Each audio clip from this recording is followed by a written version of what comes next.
Assalamualaikum warahmatullahi wabarakatuh. Waalaikumsalam warahmatullahi wabarakatuh. Baiklah anak-anak, perkenalkan nama Ibu Dwi Wahyuni. Ibu kuliah di STKIP PGRI Riau. Ibu jurusan PGSD.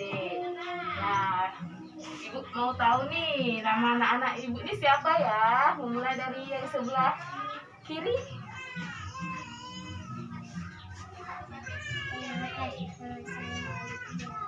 Olivia. Sekarang yang selanjutnya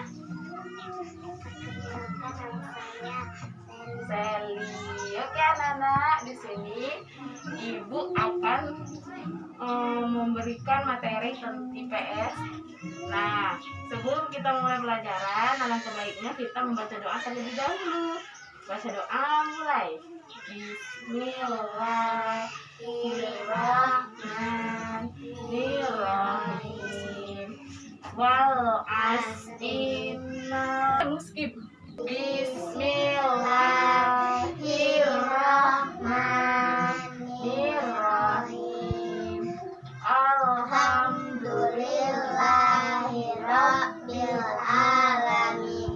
Ar-Rahmanirrahim. Maliki yaumiddin.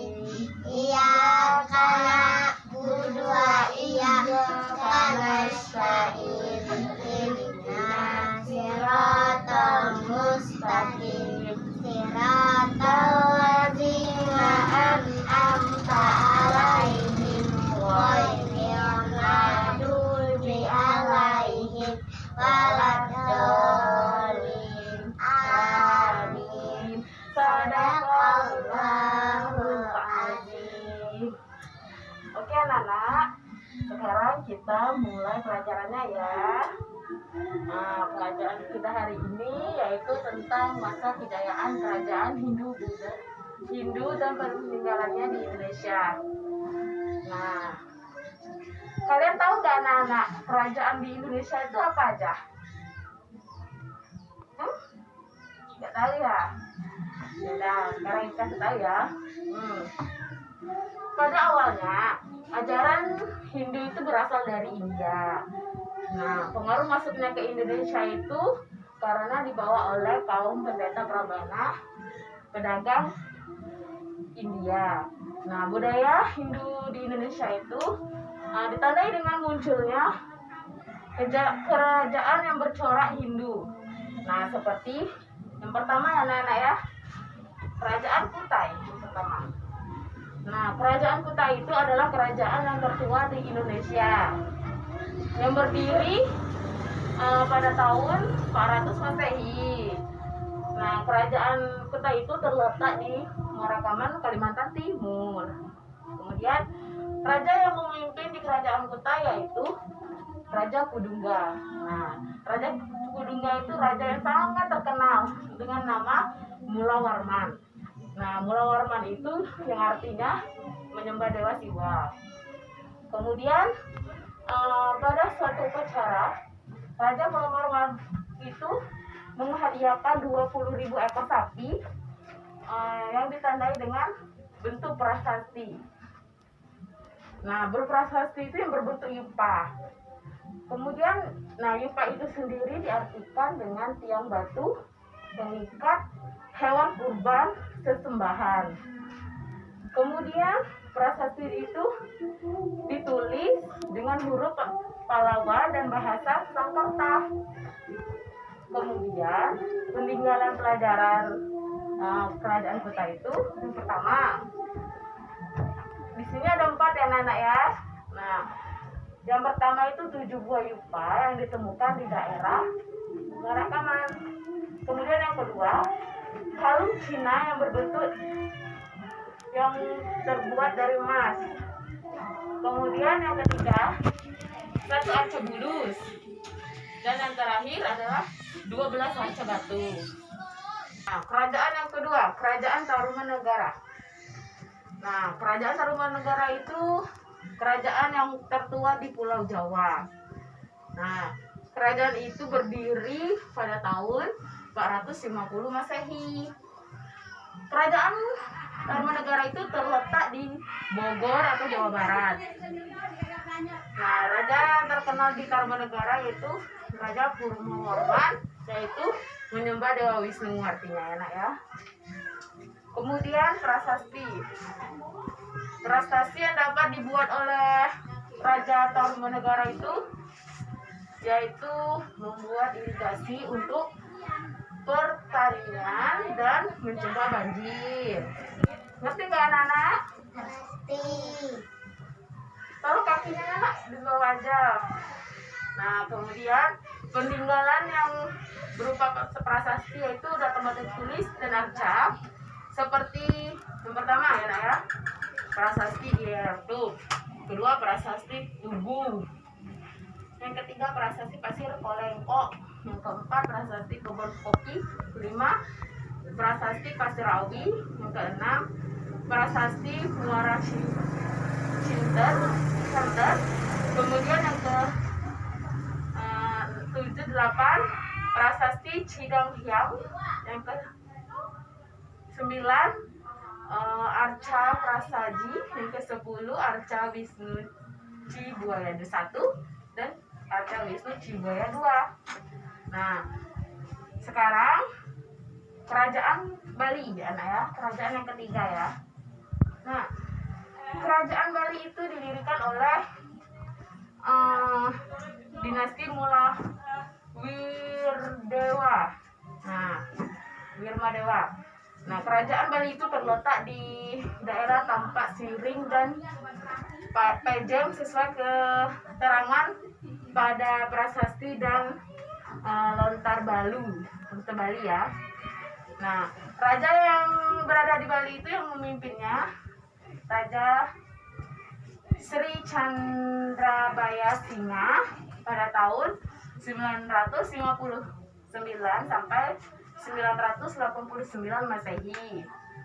Kemudian Raja Udayana dan Raja Anak Bungsu yang memimpin pada tahun 1049 sampai 1077 Masehi ya nak ya. Kemudian dinasti Marwadewa pada awalnya itu memeluk agama Buddha. Kemudian berkembang memeluk agama Hindu. Nah, kerajaan Bali itu berakhir pada pemerintahan Sri Antasana Antarsura karena bumi di Banten ditaklukkan oleh Gajah Mada pada tahun 1431 Masehi. Nah, peninggalan di kerajaan Bali ini terdiri dari 1 berangkat pada tahun 1000 maaf anak-anak ya, pada tahun 822 Masehi. Kemudian Tugu Sandur yang berangkat pada tahun 914 Masehi. Kemudian kerajaan Pajajaran ya anak-anak ya. Perhatikan anak-anak biar kalian bisa mengerti apa yang ibu jelaskan. Kerajaan Pajajaran itu berdiri pada tahun 1331 Masehi. Kemudian kerajaan Pajajaran itu terletak di Pangkuan Bogor. Kemudian dipindahkan ke Kawali Ciamis. Nah, raja terakhir di Pajajaran yaitu Sri Ratu Jaya Dewata yang bergelar Sri Prabu Siliwangi. Nah, peninggalannya yaitu di kerajaan Pajajaran ini prasasti Rakyat Juru Penghambat, kemudian prasasti Horlen, prasasti Citaki Cibodang, kemudian prasasti Astana Gade, kemudian prasasti Baku Tulis Bogor. Nah, kerajaan yang kelima itu kerajaan Mataram kuno ya Nana ya. Nah, kerajaan Mataram kuno itu disebut dengan kerajaan lama. Nah, kerajaan ini berdiri pada abad ke-8 di daerah Jawa Tengah. Nah, pemerintahan yang berkuasa di dinasti Sanjaya Hindu dan dinasti Sailendra Buddha. Pertama diperintah oleh Raja Sana dan digantikan oleh Raja Sanjaya. Peninggalan di kerajaan Mataram kuno itu seperti prasasti Canggal pada tahun 732 Masehi di Gunung Ukir, Desa Cegal, sebelah barat Magelang. Kemudian prasasti Benua Tengah III pada tahun 908 Masehi. Nah, raja-rajanya itu yang memerintah dari dinasti Sanjaya. Kemudian kerajaan yang keenam ya anak-anak ya. Nah, kerajaan Medang Pamulan. Pada abad 10, Empu Sindok memindahkan kerajaan Mataram kuno ke Jawa Timur, disebut dengan Medang Pamulan.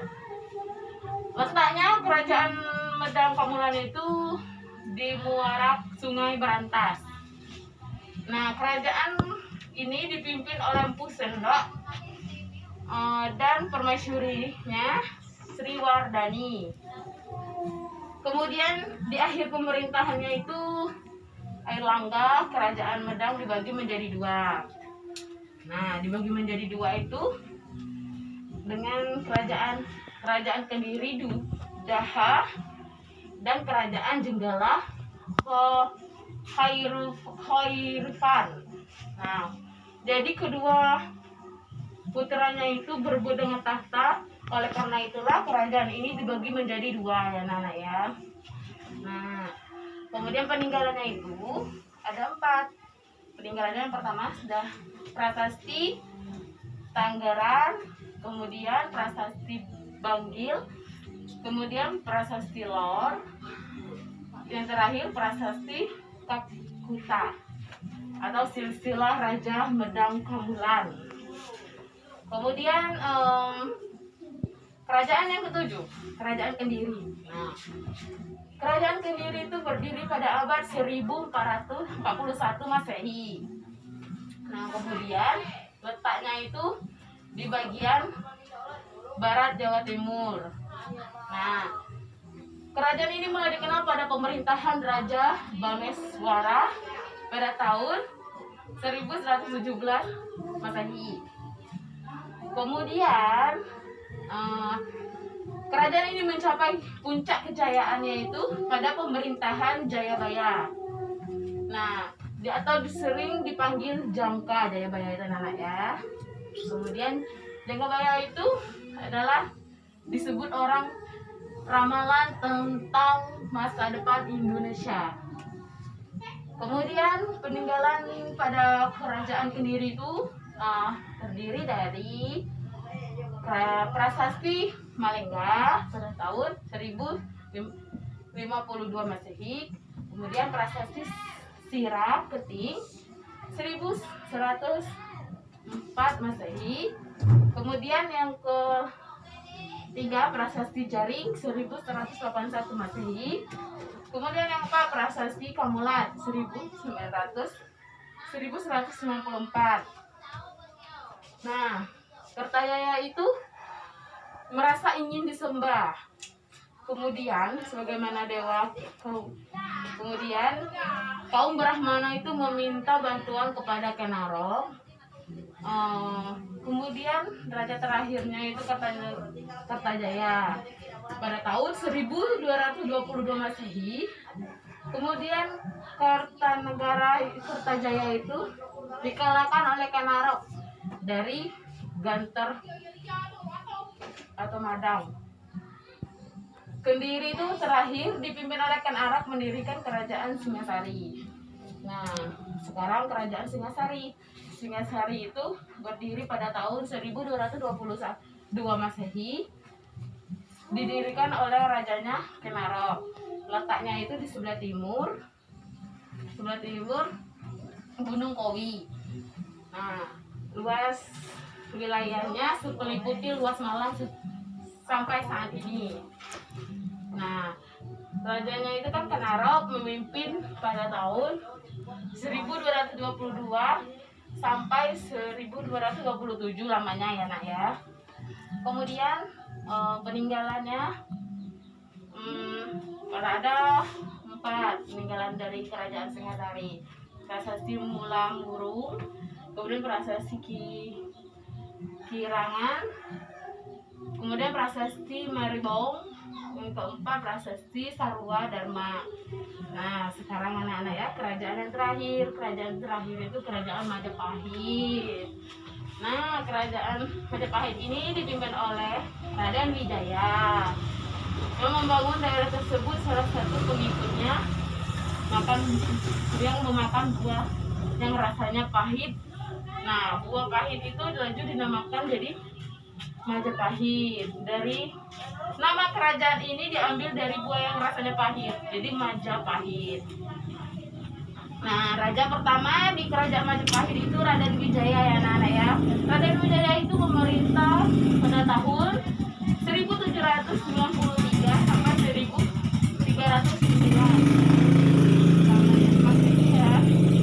Kemudian raja yang memerintah Jaya Negara pada tahun 1309 sampai 1328 Masehi. Kemudian Majapahit itu mengalami pemberontakan Nambi dan Kunti. Kemudian Tribuannya Dewi memberontak, sedang dapat diatasi oleh Gajah Mada. Gajah Mada itu diangkat menjadi Mahapati. Kemudian Gajah Mada itu membuat sebuah sumpah yang berbunyi, tidak akan menikmati kehidupan di duniawi sebelum mempersatukan Nusantara di bawah kekuasaan Majapahit. Kemudian puncak kejayaannya itu Raja Hayam Wuruk, diperintah oleh Raja Hayam Wuruk pada tahun 1350 sampai 1389 Masehi. Nah, dengan bantuan Mahapati Gajah Mada,